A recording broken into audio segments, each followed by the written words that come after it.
ya. Semua adalah untuk kepentingan partai ya. Jadi nggak ada nanti istilahnya kita harus bagi-bagi tugas. Mungkin kompetisi internal sudah tidak akan seperti kemarin ya. Jadi semua akan kemudian menyatu ya, akan mengarah pada pemenangan daripada Partai Kebangkitan Bangsa. PKB, PKB, PKB, Gus Muhaimin, Gus Muhaimin, Gus Muhaimin. Terima kasih.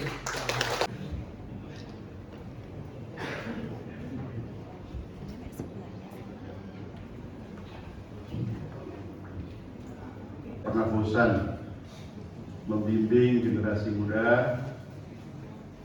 Beliau Mustasyar PCNU sekaligus Ketua Dewan Syuro DPC PKB Kabupaten Banjarnegara. Tidak tahu usianya berapa ini. Hari ini kita bisa menjalankan agenda rutin, agenda organisatoris yang disebut dengan musyawarah kerja cabang. Tentu ini semua adalah karena memang kita menyadari betapa sebuah organisasi itu butuh ketaatan organisatoris, disiplinan di dalam menjalankan prinsip-prinsip organisasi.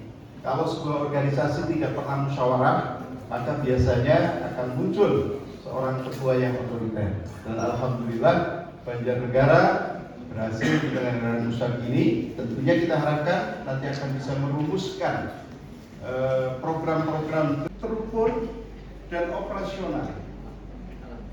Terukur siapa yang menjalankan, kapan waktunya, seberapa lama, di mana dan seterusnya. Petugasnya siapa dan seterusnya. Saya kira mudah-mudahan kita bisa merumuskan.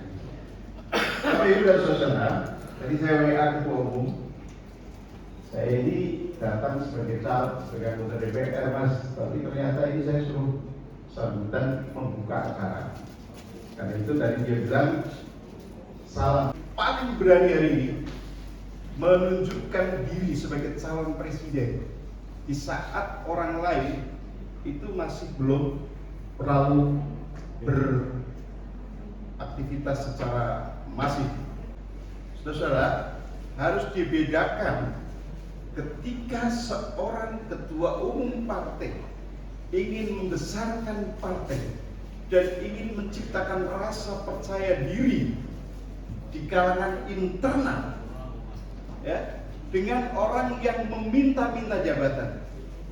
Pak Muhaimin tidak meminta-minta jabatan.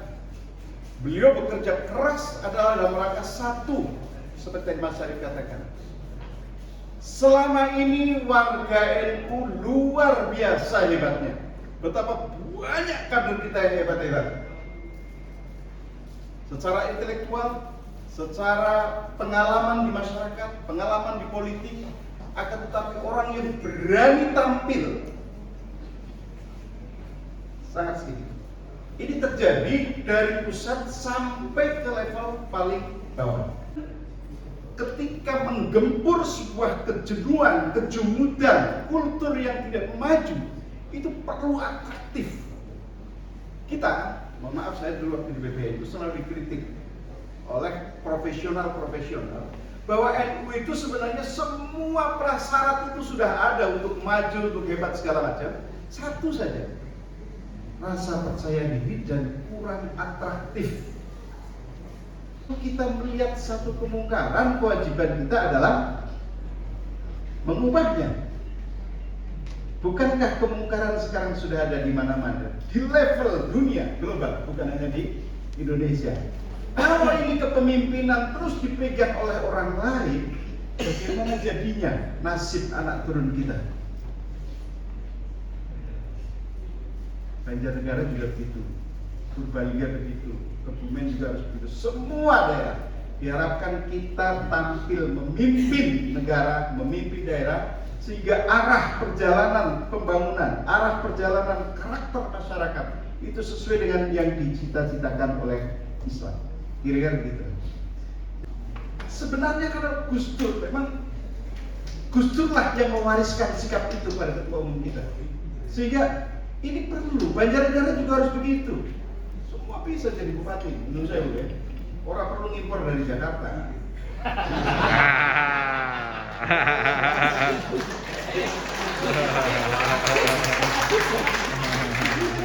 Dan di Banjarnegara banyak sekali yang memiliki kemampuan untuk jadi bupati. Saya kira Banjarnegara harus menjadi pelopor bahwa Banjarnegara akan memilih pemimpin berdasarkan kriteria-kriteria yang jelas. Bukan karena uang, tapi karena memang memiliki jiwa perjuangan dan layak memimpin daerah. Nih. Jadi kalau begitu Pak Muhammad kira-kira cocok nggak jadi presiden? Cocok. Cocok benar. Arab didukung apa direwangi? Dukung. Dukung tok sih ora usah jadi pengurus. Dua-duanya. Dukung tok ora usah jadi pengurus. Kalau Anda menjadi pendukung PKB nggak usah jadi pengurus. Kita ingin membesarkan partai demi marwah Nahdlatul Ulama.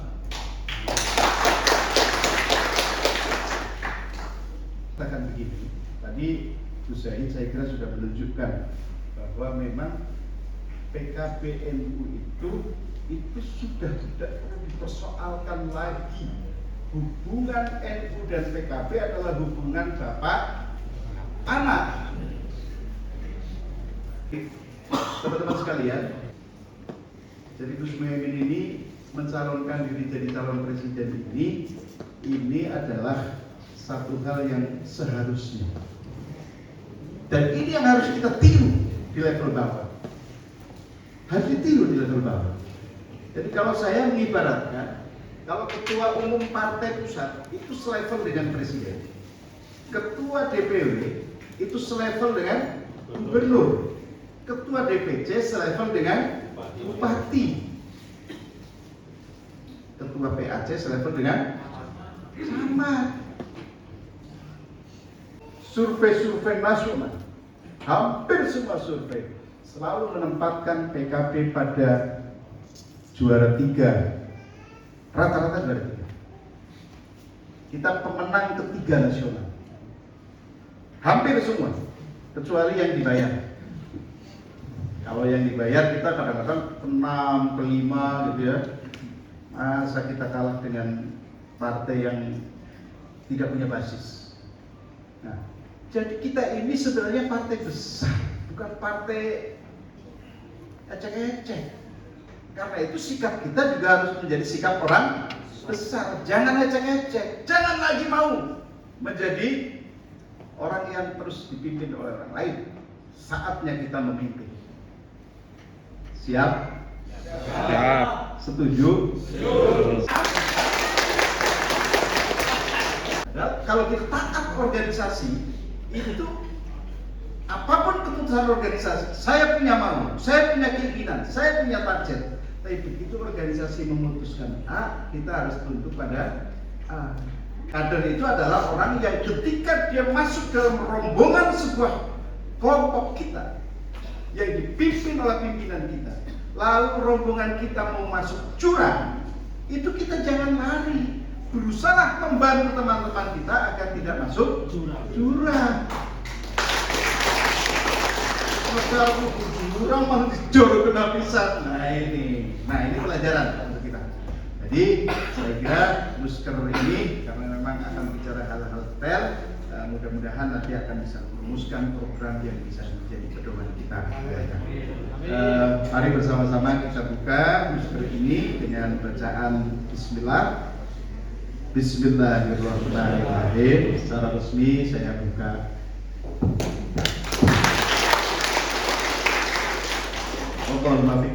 Assalamualaikum warahmatullahi wabarakatuh. Waalaikumsalam. Siapa